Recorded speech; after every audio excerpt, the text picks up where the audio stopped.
Došli smo i do zadnje teme, zadnjeg nagovora prije svete mise i pozdrava. I mi smo kao karizmatska obnova pozvani na poseban način njegovat pobožnost prema Duhu Svetom. Duh Sveti je treća božanska osoba, vrlo je misteriozna zato jer je duh.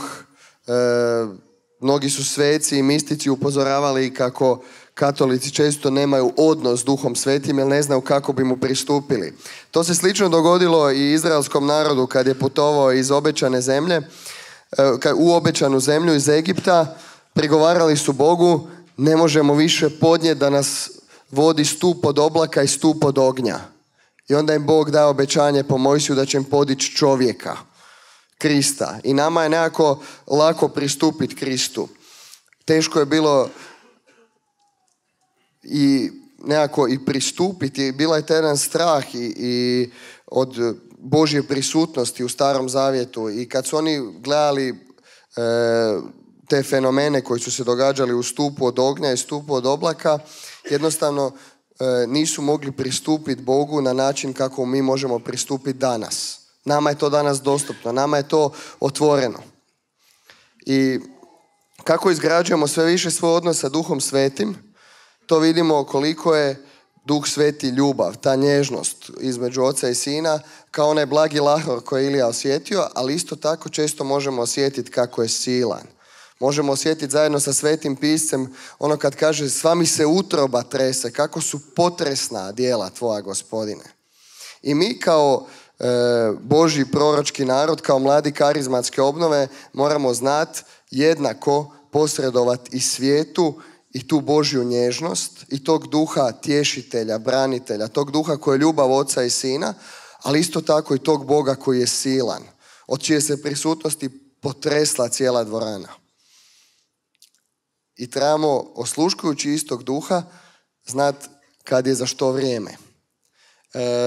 Isus kaže jednu rečenicu s kojom sam se ja dugo mučio i ne znam da li možda ste se i vi mučili s tom rečenicom kad kaže za vas je bolje da ja odem. Razmišljao sam malo kako su se apostoli tada osjećali. Isus je njima bio sve su ostavili zbog njega. Isus je pred njima činio čuda, Isus ih je osobno ozdravio, njih, članove njihovih obitelji. I sad dođe i kaže za vas je bolje da ja odem. I kaže, ako ja ne odem, onda neće doći on, Duh Sveti, Duh branitelj. A zašto je bitno da dođe Duh Sveti?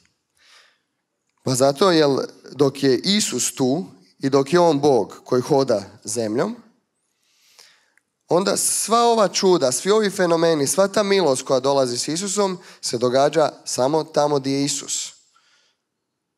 Svi bi iz cijelog svijeta morali dolaziti da je Isus poživio možda 70, 100, 120 godina, bio je Bog. Svi bi dolazili u Jeruzalem, dolazili bi u Betlehem, Nazaret, di bi se on našao. A ovako, ako dođe Duh Sveti, kojeg će on poslat, onda su tu trojica, pa 12, pa 72 koja čine njegova djela, a Isus čak obećaje i veća. I zato je Isus rekao da je bolje da on ode. Ali ako on ode, dolazi Duh Sveti i po Duhu Svetom je Isus prisutan gdje god je njegov učenik. Znači gdje god si ti sad nalaziš, u kojoj god zajednici, u kojem god gradu, u kojoj god državi, s tobom idu Isusova djela, Isusovo pomazanje, ona sila koja je njega gonila da ozdravlja. Jeste se uopće ikad uhvatili hrvat s tom rečenicom i veća djela će činiti? Pitam vas, slobodno odgovarajte, vičite, nije... Jel vas opterećuje to nekad malo, kad čujete? Zvuči vam pomalo i heretično možda. Ali vjerujte mi, tako je bilo. Postoje sveci, recimo Sveti Patrik, Sveti Franjo Ksaverski, jedan od mojih najdražih svetaca i uzora. A i po službi i patov. Tu je bio jedan Isusovac koji je uskrsivao 100 ljudi u Kini, Japanu, Indiji. Bio vjeran, gorljiv misionar. Oni su činili neka i veća čuda od onih koja su opisana u evanđeljima. I nemojte tu ulaziti u lažnu poniznost. Naravno da je to put do kojeg treba doći. Ali ono što kaže i Damjan Stein, mi stalno moramo rasti u novom stupnju slave Božje. Ne smijemo se zadovoljavati ovim na čemu sad jesmo. Moramo dopustiti Gospodinu da nas stalno diže na novi stupanj Božje slave. Svako u svom pozivu. I sad ćemo malo vidjeti kao karizmatici, kao karizmatska obnova u Duhu Svetom, koje su to sve točno karizme koje imamo. I ja bi ovo predavanje nazvao korištenje karizmi u svakodnevnom životu. Neka misao vodilja mi je bila ona Mojsijeva čežnja kad bi sav narod bio prorok. Ono što vidimo vrlo često, evo ja ću sad govoriti s pozicije koordinatora, da u zajednicama postoji najčešće nekoliko obdarenih pojedinaca. To je često voditelji službi i neko ko drži nagovore, ko poučava. Ostali članovi su svi uglavnom prošli tu molitvu za izljev Duha Svetog, jer to je otprilike na svjetskoj razini karizmatska obnova funkcionira tako da postoji seminar života u duhu i iza toga se moli za izljev Duha Svetoga. I šta se događa? Duh Sveti svakom ko dođe na tu molitvu daje neke darove. I to izriču ljudi koji imaju autentične karizme, spoznaje proroštva, uvijek u prisutnosti i svećenika koji je tu kao garant crkvenosti i teološke ispravnosti toga. I na kraju svi kažemo amen. I znate šta se događa? Da ljudi te darove gotovo nikad ne koriste, većina, ovi koji nisu na nekim službama, a i kad ih koriste ih za tih sat i pol ili dva koliko traje molitveni susret. To nije Božja volja. Bog želi dati karizme zato da bi ih ti koristio kao alat za evangelizaciju najviše u svojoj svakodnevici. Mi ih redovito koristimo isključivo u nekom molitvenom prostoru liturgijskom ili prostoru molitvene zajednice koji ima svoj susret. A tebi su te karizme dane da bi ih koristio kao alat evangelizacije u svakodnevici. I tako nastaje proročki narod. Ajde samo dignite mi ruke ko je od vas prošao seminar života u duhu i molitvu za izljev. Ajde, spustite da vidim ko nije. Dosta čovječi, propade mi tema. Dobro, ok, znači stvarno drago mi je da je došlo puno ljudi koji još nisu članovi obnove. A ko od vas će proći ove godine u svojim zajednicama? Ok, sad ću zamoliti Mirka Puđu da ustane. Mada je dovoljno da digne glavu samo, možda.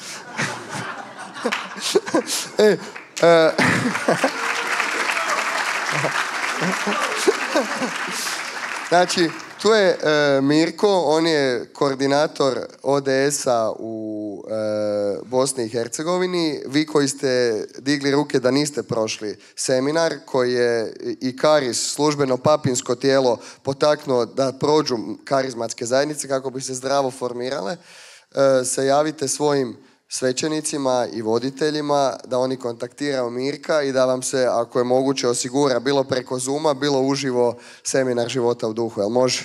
Evo, možete poslije loviti Mirka. Evo.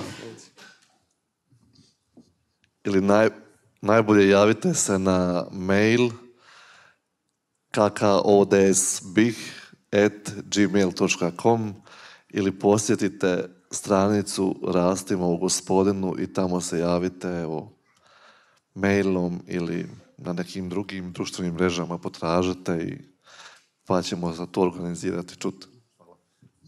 A koji ste iz Hrvatske se možete javiti meni osobno pa ćemo vidjeti, jer također imamo organizirano to i za Zagrebačku nadbiskupiju i Splitsko-makarsku zajedno organizira na Zoom platformi, tako da stvarno svi to mogu proći.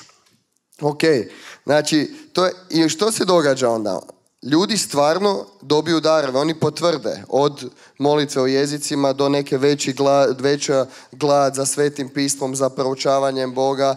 Mnogi dobe dar proroštva, ali nas Bog stvarno poziva da budemo njegov proročki narod. Po krštenju mi imamo dužnost biti proroci, a tu dobijemo i dar zapravo proroštva u tom jednom užem smislu kao karizma. To ću objasniti malo kasnije.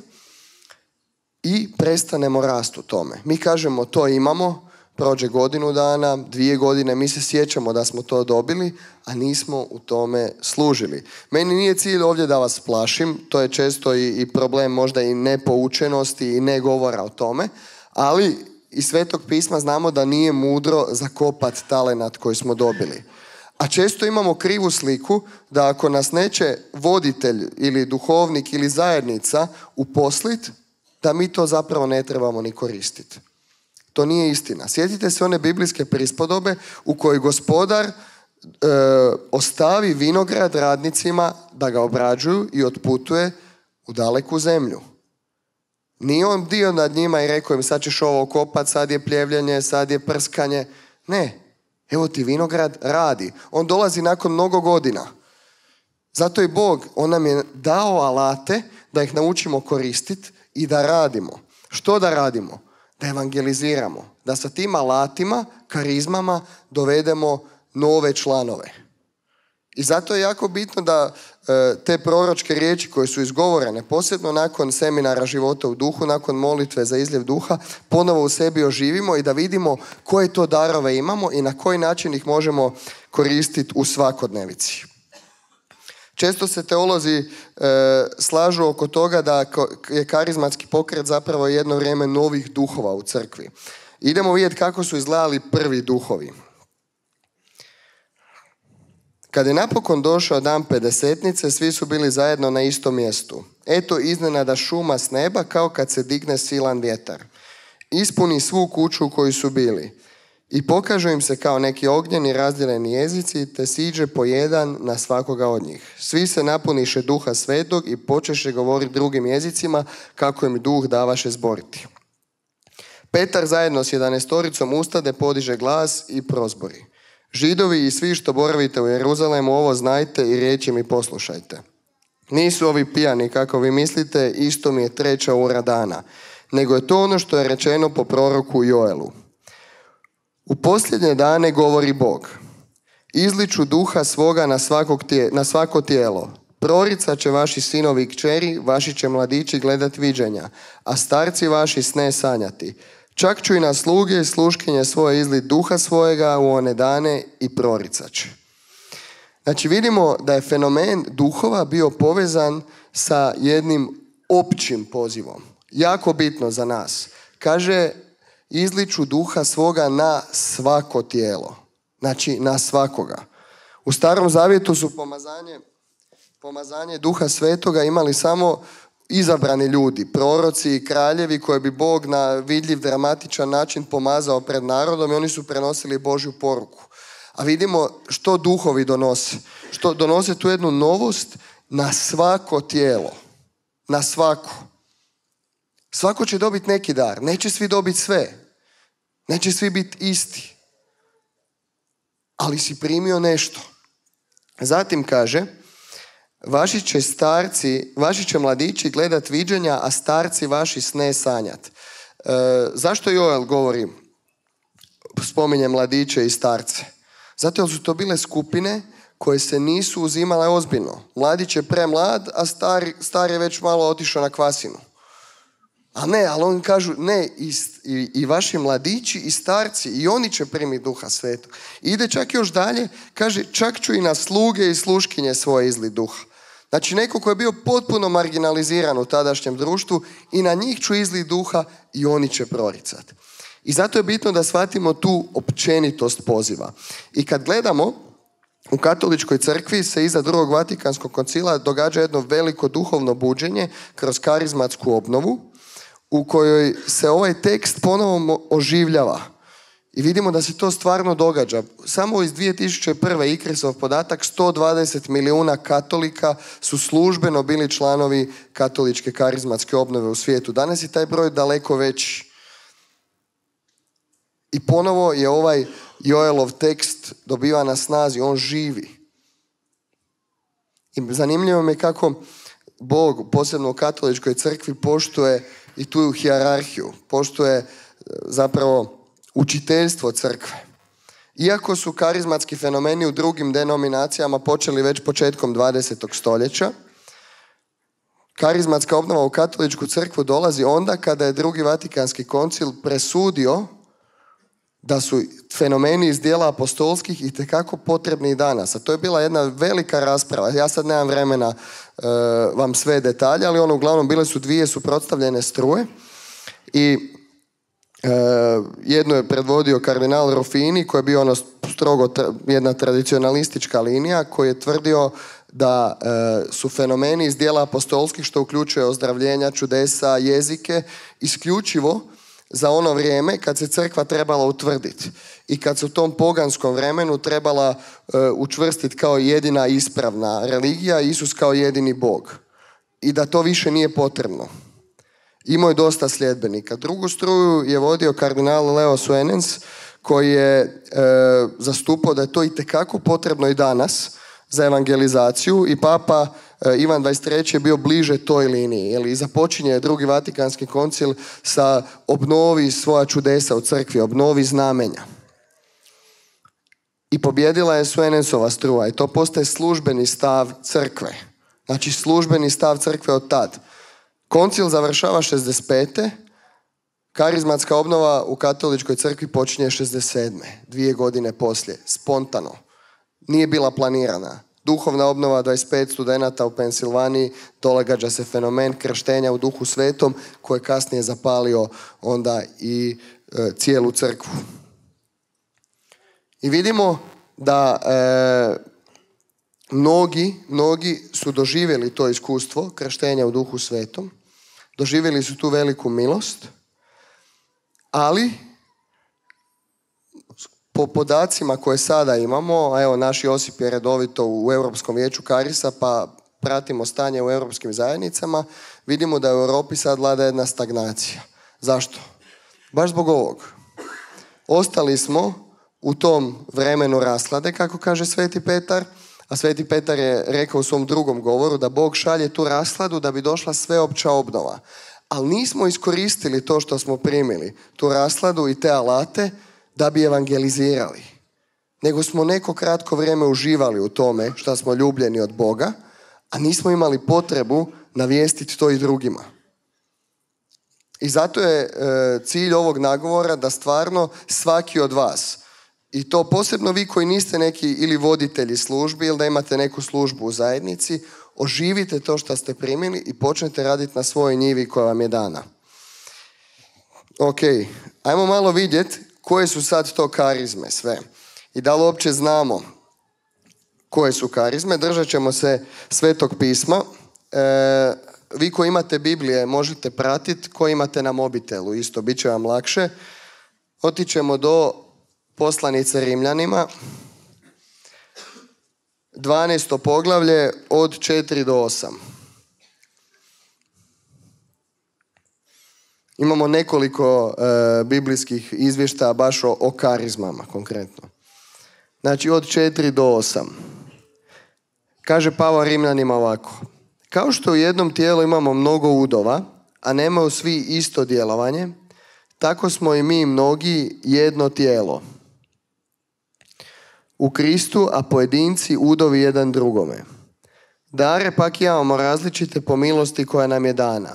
Je li to prorokovanje? Neka je primjereno vjeri. Je li služenje? Neka je u služenju. Je li poučavanje? U poučavanju. Je li hrabranje? U hrabranju. Tko dijeli, neka je darežljiv. Tko je predstojnik? Revan. Tko iskazuje milosrđe? Radostan. I tu vidimo da Pavao navodi 7 skupina darova, odnosno 7 karizmi koje su bile prisutne u tadašnjoj rimskoj crkvi. Prvo je proricanje.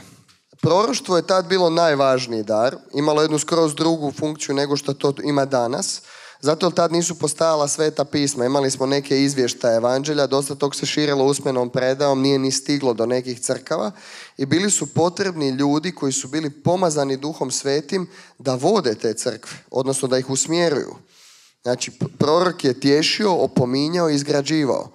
I crkva koja je imala proroka tad, njoj je bilo zajamčen opstanak, jer je ona bila vođena Duhom Božjim preko tog proroka. Znači, prorok je tad imao jako, jako važno značenje u toj prvoj crkvi. Danas imamo i nauk crkve i sveto pismo, ali ostala je ova potreba kako to sveto pismo koje je završeno Ivanovom objavom, kako ga primijeniti u svakodnevici. Kako donijeti svjetlo te Božje riječi prepoznajući znakove vremena. I tu su nam itekako potrebni proroci. Ali puno na nižoj razini u odnosima koji dolaze. Prorok ima i dalje ove 3 funkcije. Tješi, opominje, izgrađuje. I vi ste pozvani na taj način djelovati proročki. Prorok se ne bavi predviđanjem budućnosti. Iako Duh Sveti nekad može otkriti buduće. Prorok prvenstveno tješi, opominje, izgrađuje. I vi možete donijeti proročku poruku u svakodnevici. Evo davat ću vam svoj jedan primjer. Ja sam isto tu malo se hrvao oko toga.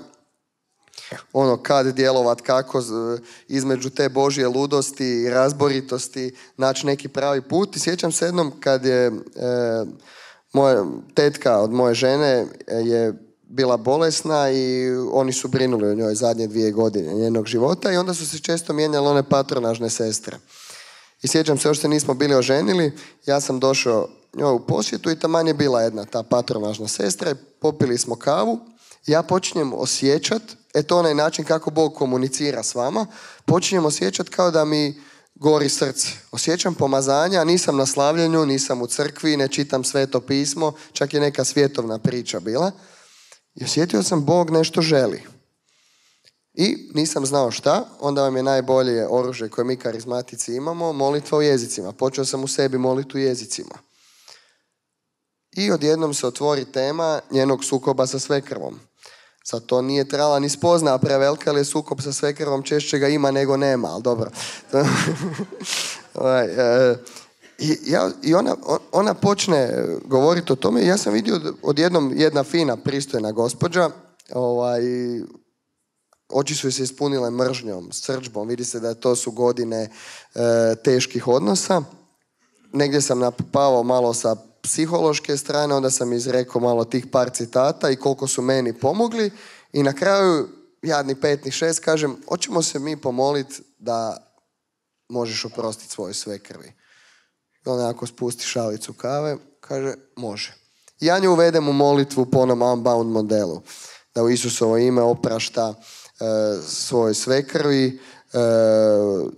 Molio sam da je Gospodin da snage da može ući u to praštanje i tako ja vidim nešto se promijenilo u prostoru, u zraku. I ona kaže, puno mi je lakše, osjetila sam toplinu, trnce, pozitivnu energiju, kako to kažu. Ali ona je poslije došla kući i nazvala je moju ženu i kaže da je na krevetu počivala u duhu, doslovno je opisala 3 sata. I samo je molila i zahvaljivala Bogu, otišla je svekrvi i pomirila se s njom. I znam da su dan danas dobre, jer smo zadržali neki kontakt. Znači vidimo šta znači koristiti karizmu izvan prostora molitvene zajednice, izvan liturgijskog prostora. Nemojte se bojati to učiniti. Bog je taj koji ima inicijativu, poticaj je došao od njega. Onda ulazimo u molitvu, osluškivanje, kako da to učinim?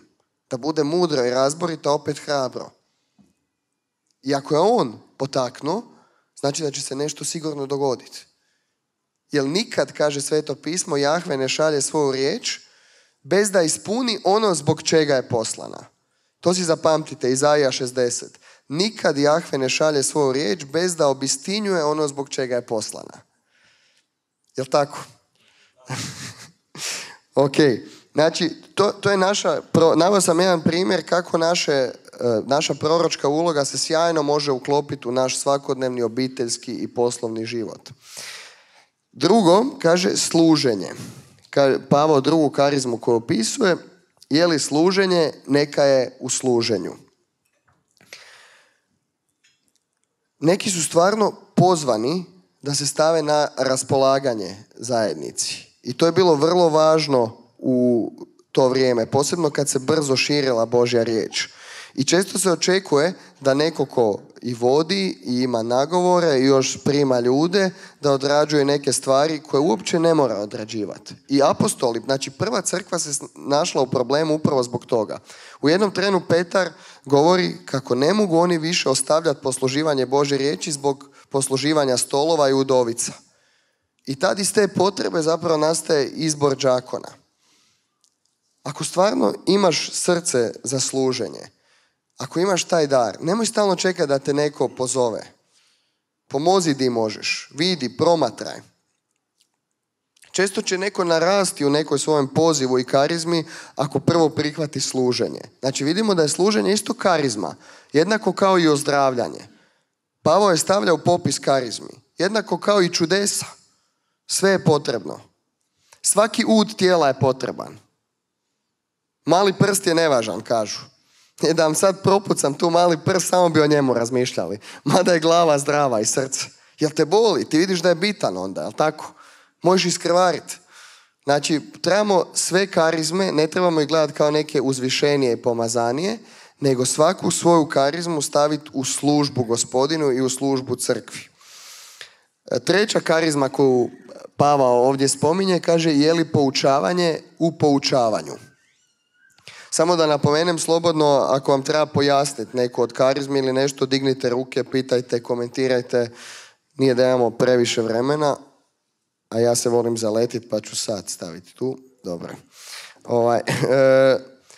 Proćemo, znači poučavanje, jako važna karizma i jako je u deficitu u našim zajednicama. Kaže Sveti Petar da moramo ljudima znati obrazložiti nadu koja je u nama. Znači mi često stvarno, ako autentično živimo svoje kršćanstvo, zračimo nekom i radošću i mirom i ljudi to prepoznaju. I onda nas često postave pitanja i mi umjesto da im odgovorimo ih uputimo na župnika, na duhovnika, na voditelja. To nije dobro. Sveti Petar kaže da trebamo znati obrazložiti nadu koja je u nama. Normalno da niko od vas nema studij teologije možda, ali trebamo znati bolje upoznati svoju vjeru. Navest ću vam jako konkretan primjer jedne djevojke kad je na faksu joga došla kao tjelesni. I ona je bila baš u vjeri i predana Bogu, a njena kolegica je bila katolika, ali više na papiru. Međutim, ona je rekla tad da nipošto ona kao katolkinja ne bi smjela ići na jogu. I ova se malo scimala, ipak joj nije to bilo svejedno i kaže super, da, zašto? I ova nije znala objasniti. I još je to ova iskoristila kao argument, kaže, evo vidiš, ti si ovca, ti si izmanipulirana, ti uopće ne znaš zašto to ne smiješ, ti samo slušaš onog fratra. Da ona tad znala obrazložiti, možda bi se ova odustala od toga da se kroz jogu preda idolopoklonstvu. Razumijete? Zašto je bitno da izgrađujemo stvarno znanje? Mi moramo imati znanje o svojoj vjeri. Moramo imati jedan kvalitetan vjeronauk, čak i više možda od nešto što prosječni vjernik ima. Moramo probuditi ponovo interes da znamo dobro obrazložiti tu nadu koja je u nama. Zato to je ta karizma, poučavanje. Ti možeš poučavati. Ova djevojka nije djelovala u karizmi poučavanja, a mogla je tad. Nije bila za ambonom, bila je na samo sa svojom kolegicom, pile su kave, mogla je poučiti zašto joga nije dobra. I ova ne bi ušla u smrtni grijeh. Razumijete? Znači, bitno je da se raste u toj karizmi. Zatim, je li hrabrenje u hrabrenju? To je zapravo drugi prijevodi, ovo je prijevod Jeruzalemske Biblije, drugi prijevodi govore o tješenju. Dar tješenja. Jako potreban u zajednici. Sigurno svi imate u zajednicama nekoga kom se ljudi lakše otvaraju. To je često i neko koji je sam prošao neku patnju, pa onda oni koji pate imaju jednostavno osjećaj da mu se mogu lakše otvoriti.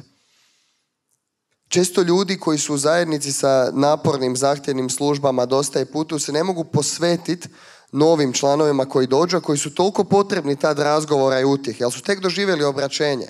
Potrebno im je puno i objašnjenja i prolaze kroz iscjeljenje. I ako neko od vas ima taj dar i prepoznaje ga u sebi, on itekako mora služiti u tom daru.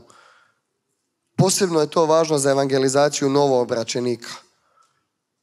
I posvijestite si sad koje darove imate, da ih ponovo stavite u struju milosti, da ih ponovo stavite u tu Božju službu. Dalje, kaže, je li poučavanje, tko dijeli neka je darežljiv. Postoje ljudi koji su imali karizmu milosrđa, zato su bili bogati. To je isto karizma. Postoje ljudi koji jednostavno imaju poziv, postoje, ne znam, u Hrvatskoj zaklada Rema, ljudi koji su zbog svog uspjeha u poslu odlučili financirati evangelizaciju. Pavao vrlo konkretno, Pavao se ne boji konkretno govoriti o tome, o novcu. U poslanici Korinčanima on kaže, nek se vaš materijalni suvišak prelije nama, pa će se onda iz našeg duhovnog suviška prelit vama. Zamislite da neko to danas kaže tako za propovedaonicom. Završio bi na naslovnici Indeksa, mislim odmah, isti dan. Ali tako je funkcionirala prva crkva. Moj dobar prijatelj John Pridmore je čovjek koji ima iskustvo cijelog svijeta. Znači, držao je duhovne obnove u cijelom svijetu. Doslovno s papom Benediktom je bio jedini govornik na svjetskom susretu mladih u Sidniju. Znači, prošao je, imao baš iskustvo karizmatskih zajednica u cijelom svijetu. I rekao je da su najzdravije i najefikasnije one zajednice, i tu mi je naveo primjer jedne zajednice u Australiji, koja ima 200 obitelji. Kaže, 200 obitelji daje svoju 10% prihoda u zajednice, a od toga 10 obitelji živi kao full time evangelizatori. Bave se isključivo evangelizacijom. To znači 5 obitelji se posvetilo misionarskom djelovanju, a 5 je u službi ozdravljanja, tako da novi koji dolaze, oni ih mogu pratiti, rade na sebi, mole unbound, oni prolaze i molitve otklinjanja, egzorcizme, sve skupa, i zbog toga je ta zajednica jaka. Naravno, mi trebamo uzeti u kontekst podneblje u kojem jesmo, kulturološke razlike, međutim, Sveto pismo, uvijek Sveto pismo, mi ga moramo ugraditi tu, inkulturirati. I zato je jako bitno da se kod ljudi razvije svijest da je to isto karizma. To je dar duha. Dalje, kaže, tko je predstojnik, neka bude revan. Znači, predstojnik treba biti revan. To je dar vodstva, nadgledništva. Postoje pojedinci koji u sebi imaju čežnju za nadgledništvom. U poslanici Timoteo vidimo da to nije negativno, to nije oholost. Postoje ljudi koji jednostavno imaju u sebi prirodno vodstvo. Ne znam jel znate za pojedince koji su uvijek mogli lako okupiti mase, pa bili su predsjednici razreda najčešće. I kako možemo razlikovati da li je to dar vodstva koje je Bog nekom dao, ili je to ona oholost u kojoj se neko gura naprijed? Jednom sam pričao sa Michelle Moran, tada predsjednicom Ikrisa, o tome. Ona je rekla, prejednostavno je. Tu je razlikovanje duhova prejednostavno. Kaže, onaj koji to ima prirodno u sebi, ljudi prirodno idu za njim. Ko se mora gurat i nametat da bi stekao ljude, to nije karizma, to je oholost u kojoj ti želiš sebe istaknuti. Znači, za prirodnim vođom ljudi prirodno idu. I tu onda možemo vidjeti da je to stvarno dar koji je Bog dao.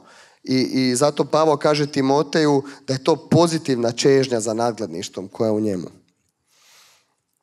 I 7. karizma koju ovdje Pavao kaže Rimljanima, kaže, tko iskazuje milosrđe, neka je radostan. I Pavao tu govori u kontekstu, ovo je više bilo usmjereno tad doslovno i na molitvu i karitativno djelovanje skupa. Znači na pojedince koji su se davali i stvarno su u molitvi nosili novoobraćenike, bolesne i služili im. U zajednicama su toliko potrebni ti ljudi. Evo, mi imamo jako veliku zajednicu, ja mogu na prste nabrojati možda ljude koji stvarno mogu neko ko dođe u vrlo teškoj duhovnoj situaciji kroz molitvu ga iznijet da ta osoba dođe do zrelosti. To je slično ono što Pavao kaže, u bolovima vas rađam dok se Krist ne oblikuje u vama. Jako ih je malo i zbog toga je dosta ljudi koji pate. I onda jednostavno morate često odvagnuti između toga, hoćete ih poslati nekom ko je nepripremljen ili ćete ih pustiti da se bore. Nekad je čak mudrije pustiti da se bore i sami, jer neko može napraviti višu štetu. Razumijete? Ljudi koji su nosivi, koji mogu puno podnijeti, jer imaju puno ljubavi.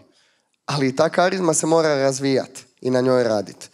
Ok, prošli smo ovih 7 karizmi. Nadam se da se svako našao barem u jednoj. Jel je? Ko ih ima najviše? Vjerojatno ovih koje davanje, jel? Ne.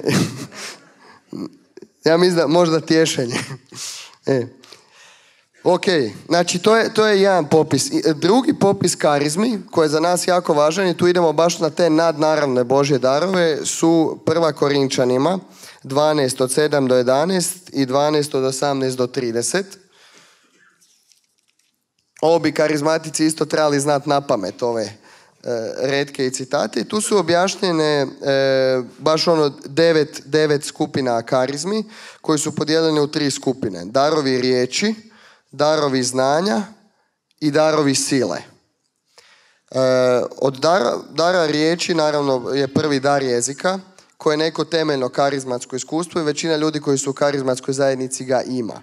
Nemam vremena sad se baviti svakim darom, jer kažem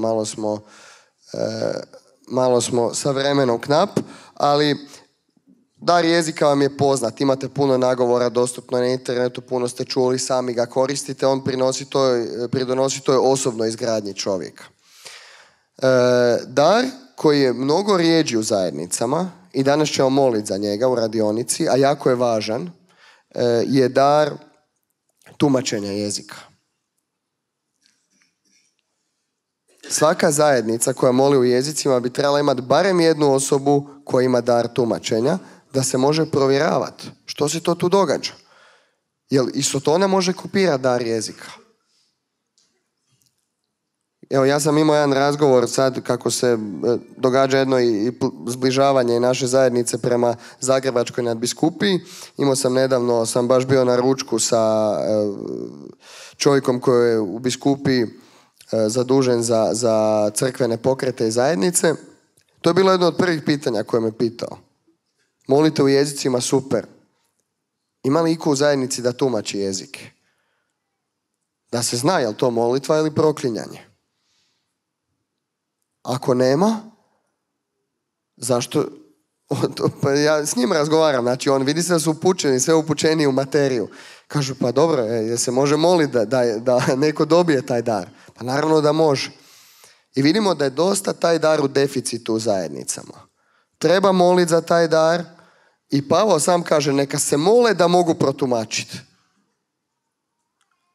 Naravno, to neće biti puno ljudi koji će imati taj dar i ne treba biti, ali je dobro da postoji jedno zdravo razlikovanje.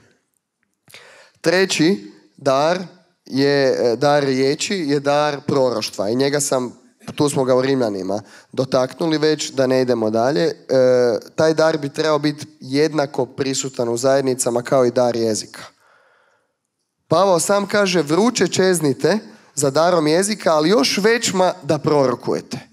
Zato jer prorok izgrađuje crkvu. To je služba od koje ne smijemo pobjeći. Kad bi jedna poruka ostala od ovog vikenda, je ta biblijska rečenica, nek sav narod bude prorok. Kad bi sav narod bio prorok. Morate ući u svoju službu, svi vi koji ste ovdje. Postanite proročki narod Božji, jer je to sad potrebno.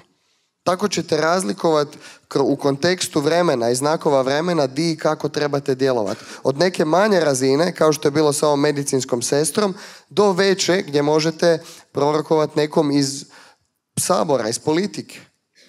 Mi smo imali duhovne obnove za političare gdje je bilo mnogo saborskih zastupnika, inkognito, koji su doživjeli susret sa živim Bogom i sad rade na Božjoj njivi. I vide se plodovi toga.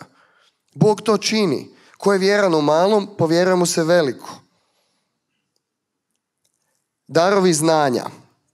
Jako važno. Tu ne govorimo o našem znanju intelektualnom, koje je isto važno, nego govorimo o nadnaravnom znanju, o ulivenom znanju koje daje Duh Sveti.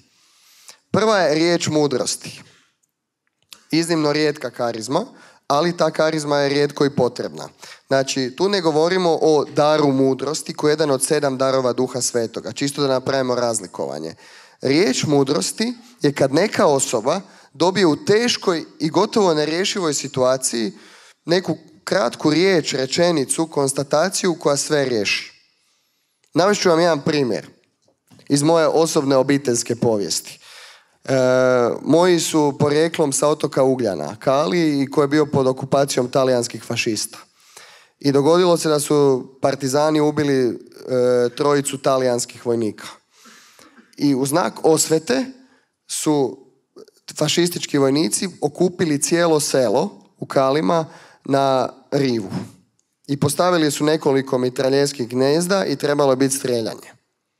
Don Ivan Barulić, svećenik, župnik koji je tad bio u Kalima, je tada u jednom trenutku doživio samo rasvjetljenje da su i ti ljudi koji će streljati na mitraljezu isto tako katolici, jer su Talijani, isto tako su kršteni, isto su tako imali vjeronauk, i okrenuo se prema njima i najprije rekao na hrvatskom ljudima poruku, a onda je podigao ruke ovako prema ubojicama potencijalnim koji su bili na mitraljezima i rekao na talijanskom: pomolimo se za duše vaše kad se napiju krvi naše.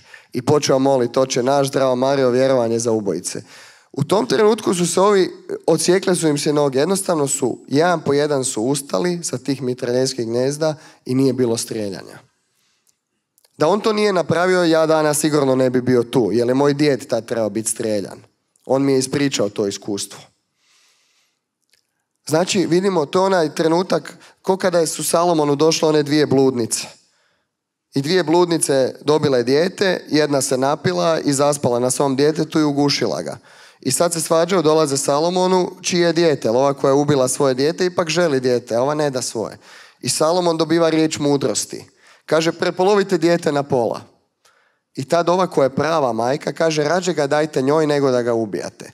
I po tome je on zaključio: ovo je prava majka, dajte joj. Znači, to je jedno rasvjetljenje koje Bog daje u trenutku, zato je ono nadnaravno. Drugi dar koji Pavao ovdje spominje je riječ spoznanja. To je ona riječ koju dobijamo kad vidimo što Bog čini, recimo molitva je, i vidimo koga Bog ozdravlja točno na kojem području, koga dotiče. Neko nadnaravno znanje toga što Bog čini, koje ti imaš u nekoj osobi koju možda vidiš prvi puta. Jednostavno dobiš spoznao o nečijem životu.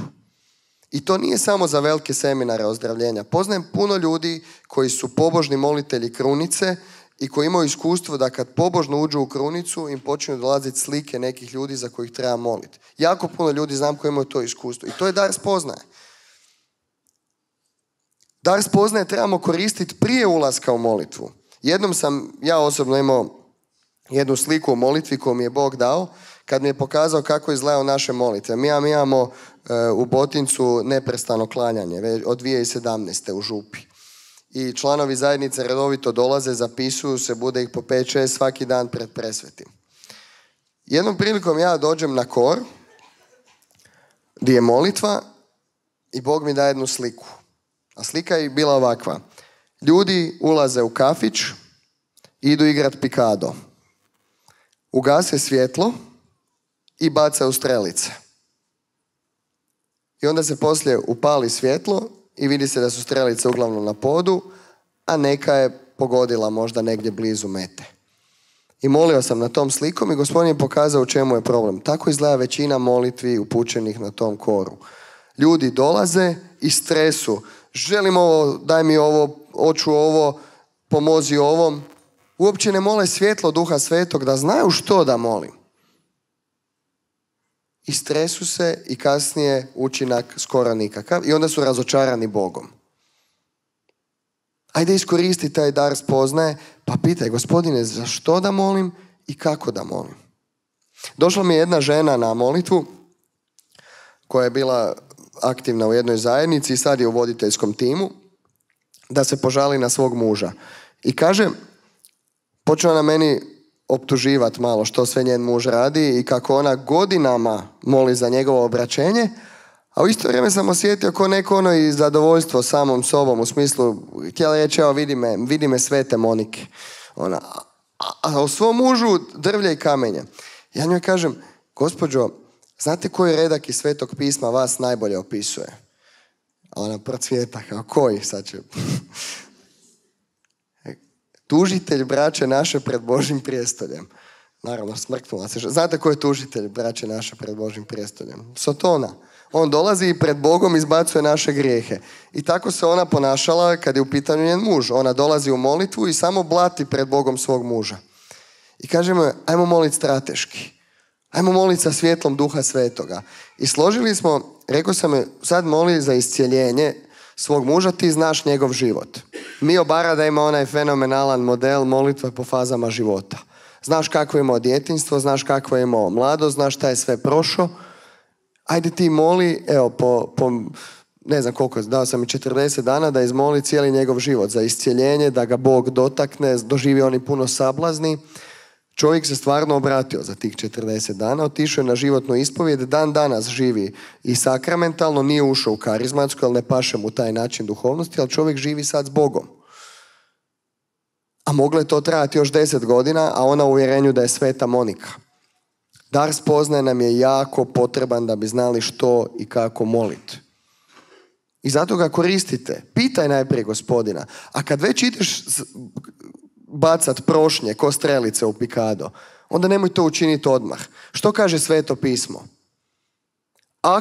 Ako ostanete u meni i moje riječi ostanu u vama, tražite što god hoćete i bit će vam. Ja kad ulazim u puno prošnji, ja na taj način molim. Najprije odem na klanjanje sat vremena. Prvih pola sata, ako ostanete u meni. Ulazim u njegovu prisutnost. Posvješćujem si da sam s njim. Otpuštam svijet iz svojih misli.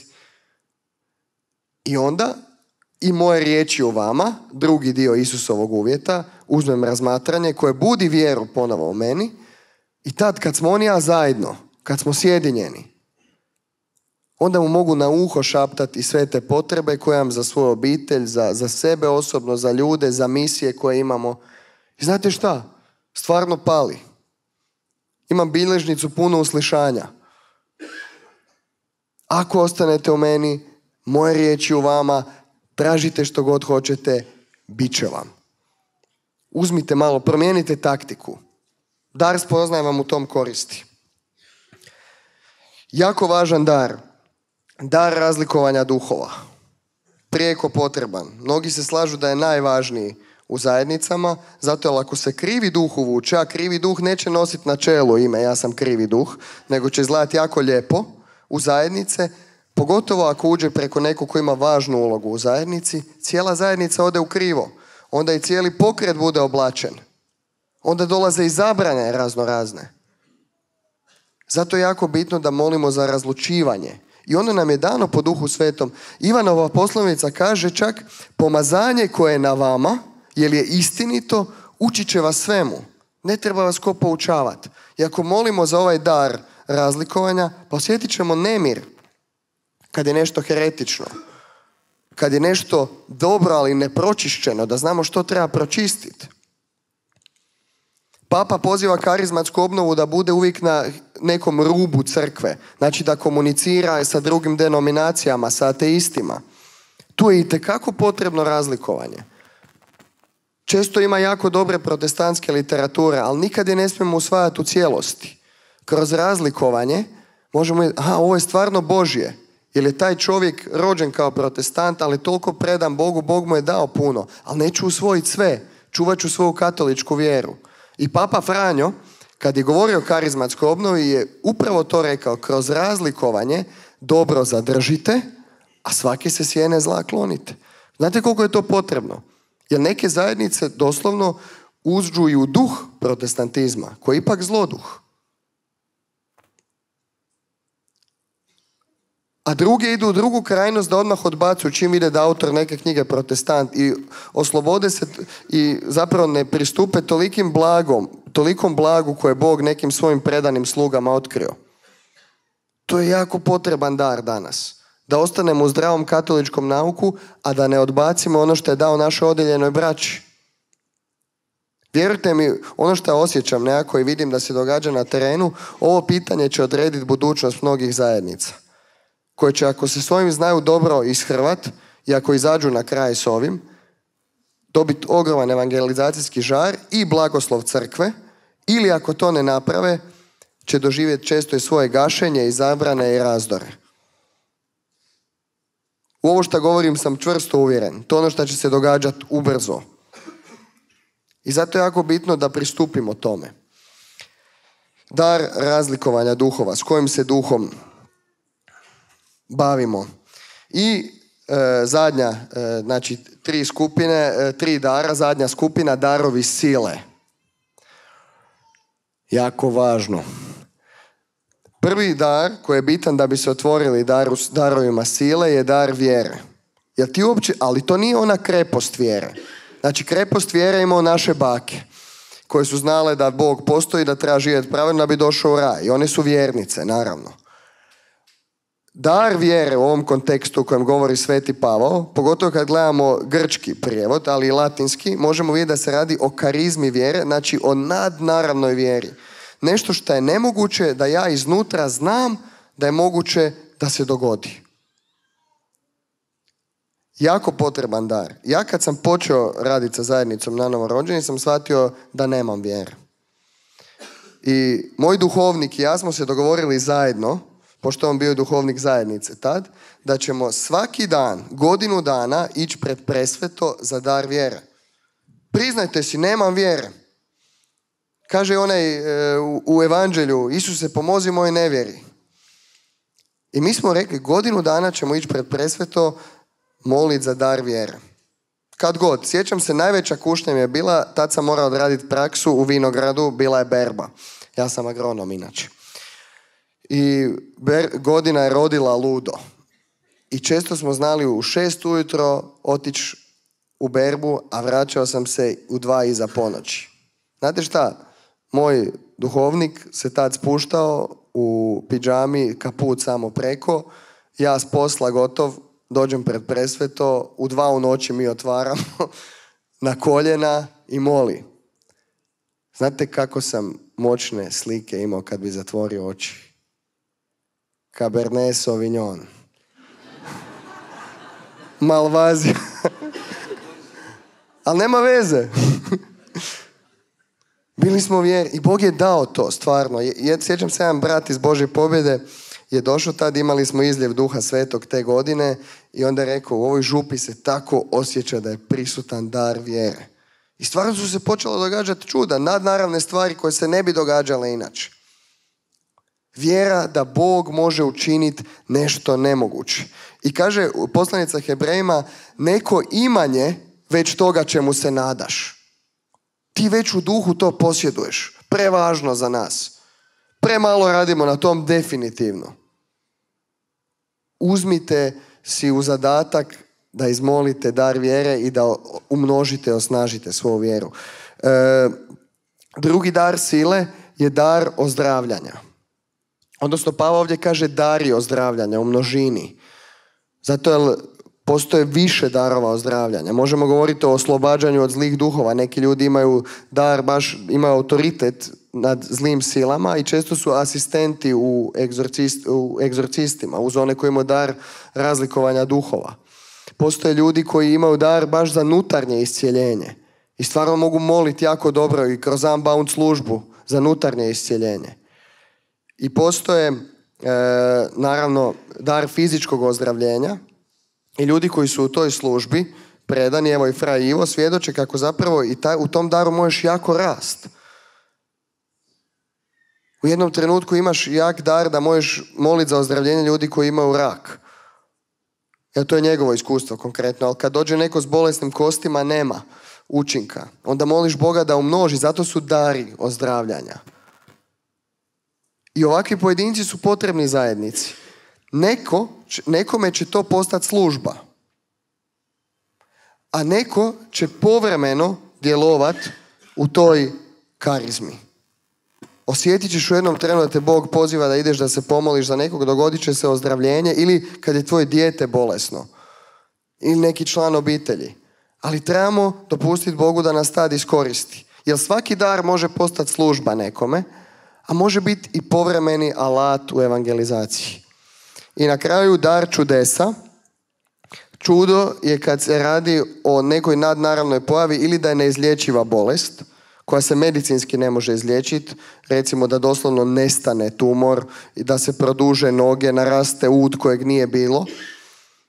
Ili neki fenomen u prirodnom smislu, čudesa, bilokacije, premještanja nekih stvari i tako. Znači, vidimo da se događaju neke u životopisima svetaca imate čitav niz, od posebno Josip Kupertinski, Franjo Ksaverski, Ivan Vianney, Padre Pio. Znači, kad čitamo, to su čudesa, nadnaravne stvari koje se ne mogu postići naravnim putem, a oni ih čine u ime Božje.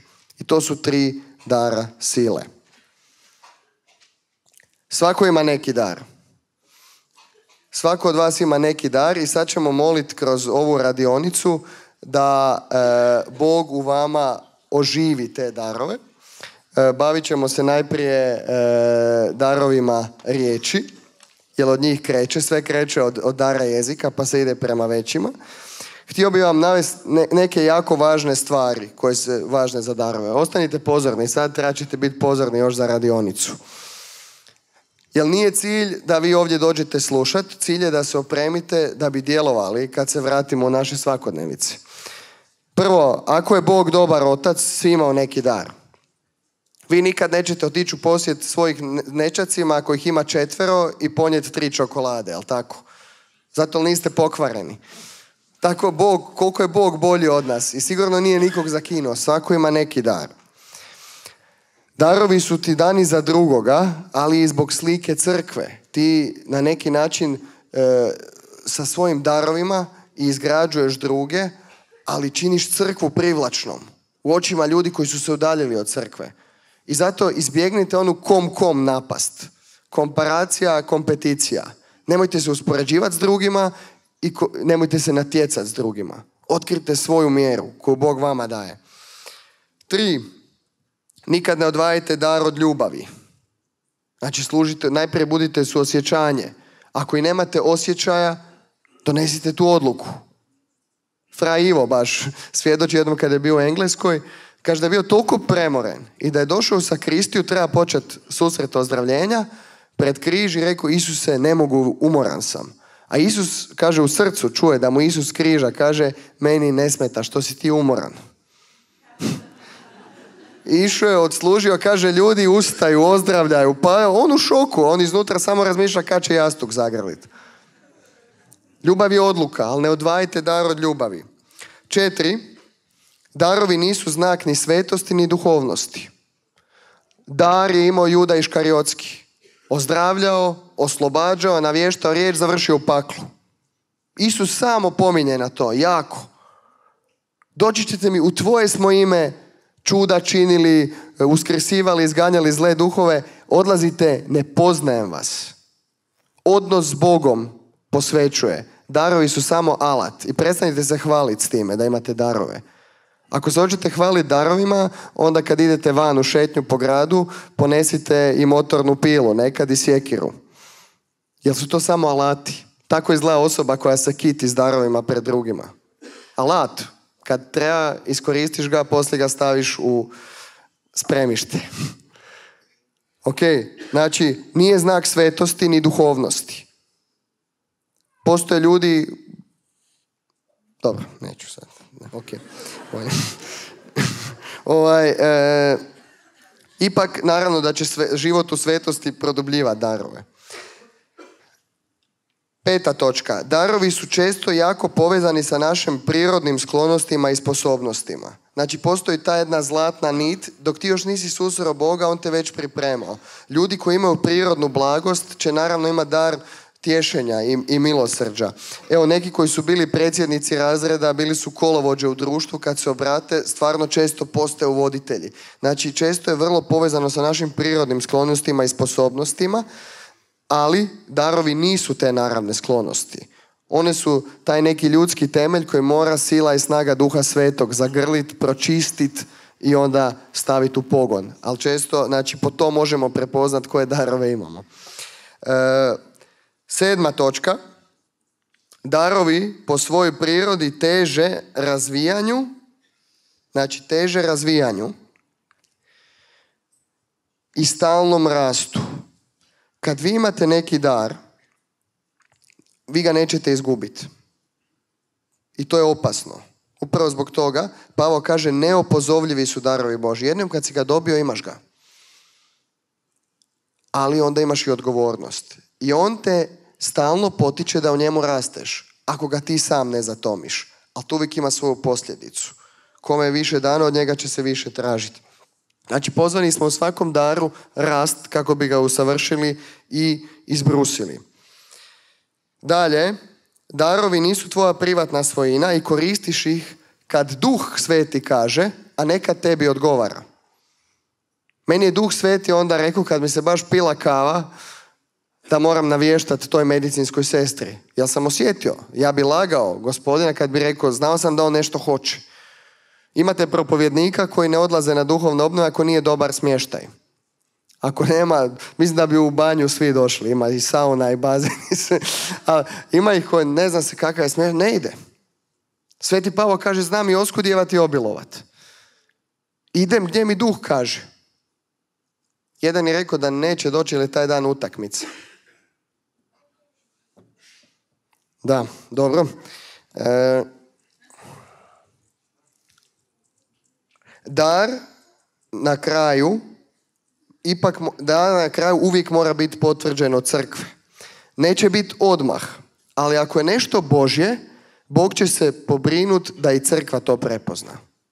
Uvijek će biti otpori, uvijek će unutar crkve biti neko ko će biti u otporu, ko će se protiviti.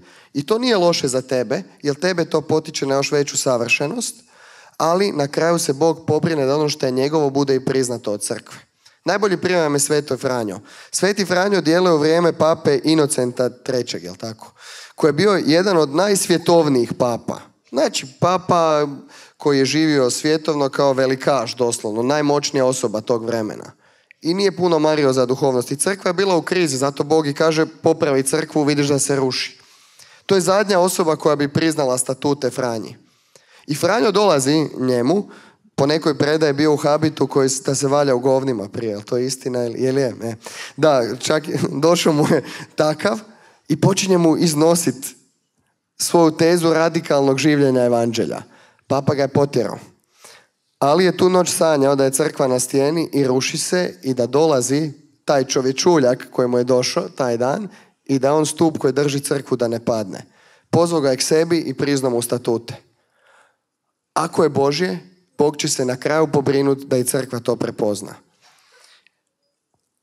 Znak da treba iskoristiti dar proizlazi od miješane kombinacije želje, molitve i potrebe. Znači, postoji vaš jezik s Bogom i razvijajte ga. Osjetit ćete možda neku potrebu u društvu. Recimo, sestra Alvira se vozi u tramvaju, vidi niko se pastoralno ne brine o narkomanima. I ona osjeti, pa postoji ta potreba, čežnja, da se neko o tim ljudima brine. Tako ona opisuje početak Čenakola. Postoje ljudi koji stvarno osjete toplinu u srcu. Ljudi koji imaju dar ozdravljanja počnu osjećati da im trne ruka. Postoji tvoj način komunikacije s Bogom koji je samo tvoj i njegov. I trebaš ga razvijati, produbljivati, da bi bio što osjetljiviji na taj Božji glas. I zadnje, i što je i bit cijele ove teme, samo se neki darovi očituju u aktivnostima župe i zajednice, a većina je spremljena za svakodnevicu. Znači, nekad ćeš karizmu koju si dobio koristiti baš službeno od crkve ili u vrijeme susreta molitvene zajednice, kad ćeš moći djelovati u svojoj karizmi i na misiji. Ali većinom je to alat koji ti je dan da ga koristiš u svojoj svakodnevici, da bi tu svakodnevicu, te strukture, svoju obitelj, posao posvećivao i dovodio Duha Svetog. Zato izađite. To je poziv Pape karizmatskoj obnovi.